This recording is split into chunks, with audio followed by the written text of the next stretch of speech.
Richmond fans, welcome back to a season review of our club, my club, the Richmond Tigers. The great mighty Richmond Tigers, multiple premiership winner, previously the most recent dynasty team. We have fallen to dead last, and this is an in-depth review and grade of our season. The ladder. The ladder is indicative of how a team performs throughout the year. And as you can see on screen, the AFL ladder in 2024 has Richmond in dead last. This is the only award we'll ever win in the next year, is the wooden spoon. The ladder has us one win below second last North Melbourne. However, it is important to note we do have a percentage just slightly better than North Melbourne. Is that important? Not really, but I think it does mean that maybe we weren't the worst team in the league. Like, we were the worst, but not like the worst. The wins. Richmond had 2 wins this season, and our first was against minor premiership winners, the Sydney Swans, and how remarkable of a win that was. Defeating Sydney 82-77, 5-point victors, a nail-biting finish. At the time we won, I thought we could have a decent season, especially given it was only our 4th game of the year. Fast forward many losses, and from round 3 to round 13, we got our second and final win of the season against the Adelaide Crows away from home. 71-79 points, we somehow managed to beat Adelaide in their home turf, pretty comfortably winning by 8 points. And that's the section of the wins done. The losses. Our first loss quite badly against the Gold Coast Suns, 99-60. Our second loss very narrowly, losing by 5 points to Carlton. Our third loss against eventual second place on the AFL at the end home and away season, we lost by 30 points to the Port Adelaide Football Club at home. 7-point loss to St Kilda at home. 39-point loss against West Coast away from home in Perth. 43-point loss at the G against Melbourne on Anzac Day game. 54-point loss against Fremantle, and then a 91-point loss against the Dogs, and then a 119-point loss against Brisbane. Those 5 games in a row had us losing by an average of 69.2 points. And at this point of the season, the vibes were well and truly fucked. They were low, and I didn't think they would come back. Round 11, we had a 12-point loss to Essendon. Round 12, we had a 30-point loss to Geelong. After our win against Adelaide, round 14, a 48-point loss to Hawthorn and Dusty's 300th. A 61-point loss against Carlton. The week after, a 51-point loss against Fremantle. The week after, a 24-point loss, but valiant effort against the Giants. The week after, away from home in Adelaide, a 41-point loss to the Port Adelaide Football Club. The week after that, a 26-point loss to the Collingwood Football Club, where Nick Dacos tore us a new one. The week after that, a very disappointing narrow loss against North Melbourne by 13 points. That was a real ladder deciding game. After that, a 48-point loss to St Kilda. After that, a 63-point loss to Hawthorn, which could have been 200 points. And then finally, a disappointing 28-point loss at home against the Gold Coast Suns. So that's 2 wins and 21 losses in the entirety of the 2024 AFL season. Now on to the reasons, the injuries. There was a statistic that labelled that Richmond had by far the worst count of injuries this season. And that was from any metric, from the amount of injuries, how many games the injured players had played, accumulated. Any sort of list that evaluated how bad an injury list was, Richmond was at the top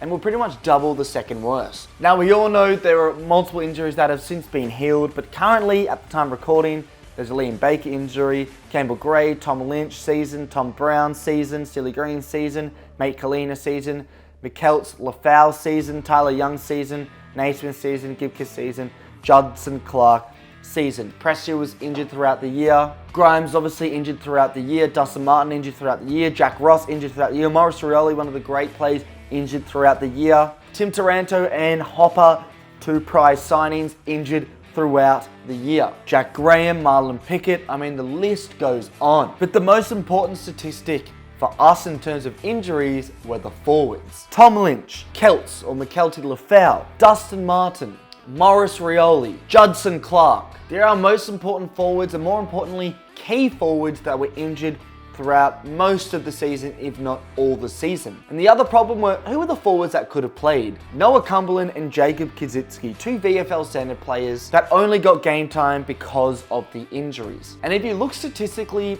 throughout the last sort of 5, 6, 7 games of our AFL season, we actually performed really well in the midfield battle, inside 50s too. We just could not finish our dinner because, well, we didn't have forwards good enough to complete moves and kick goals.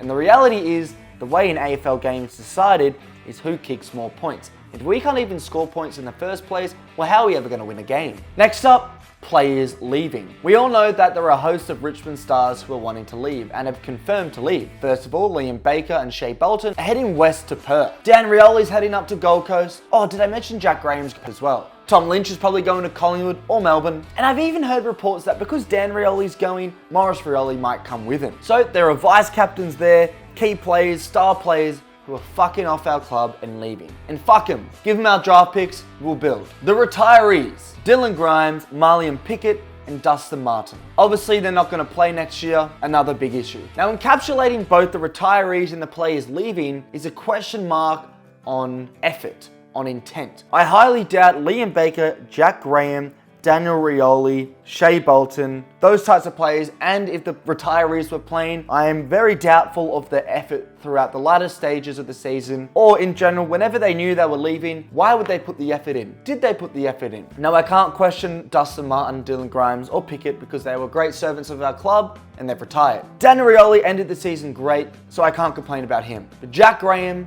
Liam Baker, and at periods, Shea Bolton was not good enough, and I'm very much questioning their effort, and that might be a reason we performed so poorly throughout the season, because those types of players had clocked off and were ready to head out west or up north to the Gold Coast Suns. And as a Richmond man, if you're not willing to play at 100% effort for every game, you can fuck off to another club, because we, the fans, do not want you playing there. Now, as a Richmond fan, I must mention, I wish the best to these players. Daniel Rioli, I'll forever love. What an outstanding player he was, and so pivotal for the Mosquito fleet of our three flags. Liam Baker helped us win the flag in 2020 and was enormous throughout recent seasons and a great leader. Shea Bolton has been one of our only shining lights in recent years. Tom Lynch, if he does leave, how outstanding he was and pivotal for those 2019 and 2020 flags, because without him we wouldn't have won them. And then Jack Graham.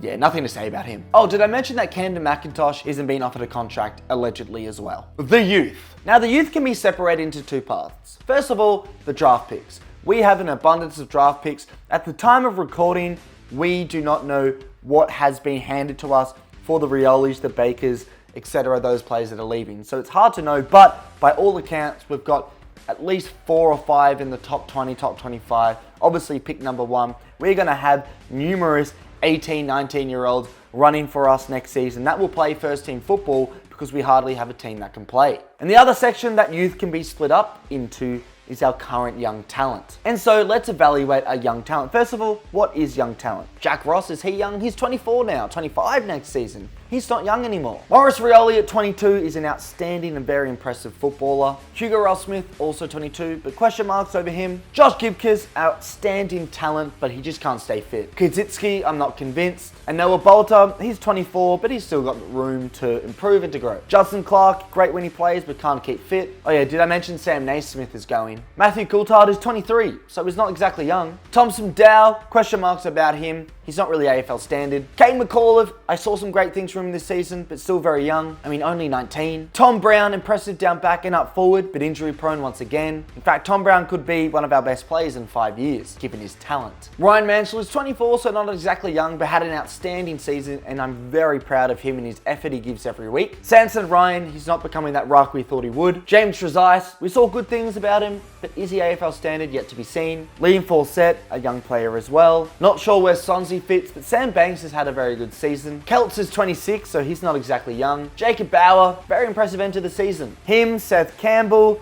Tyler Young's an outstandingly talented and young, coincidentally, key defender. Steely Green showed a lot. I mean, I'm super excited for him. Caleb Smith has shown little bits and pieces. Jacob Light, big defender down back. There's a lot of talent there, but I think the scary thing is we don't really know what the talent is and how it's going to flourish. And arguably our best talent there, the likes of Maurice Rioli, Tom Brown, Gibkiss, those types of players are the most injury prone, which is the biggest problem. Who the fuck is our physio? What are the excuses for all the ACLs, all the ankles, all the injuries? Next season, we need changes. We need changes because we cannot afford a season with these injuries again. I'm just kind of glad that the injuries happened this season when we're shit compared to if we were fighting for the flag, because that would be even more frustrating.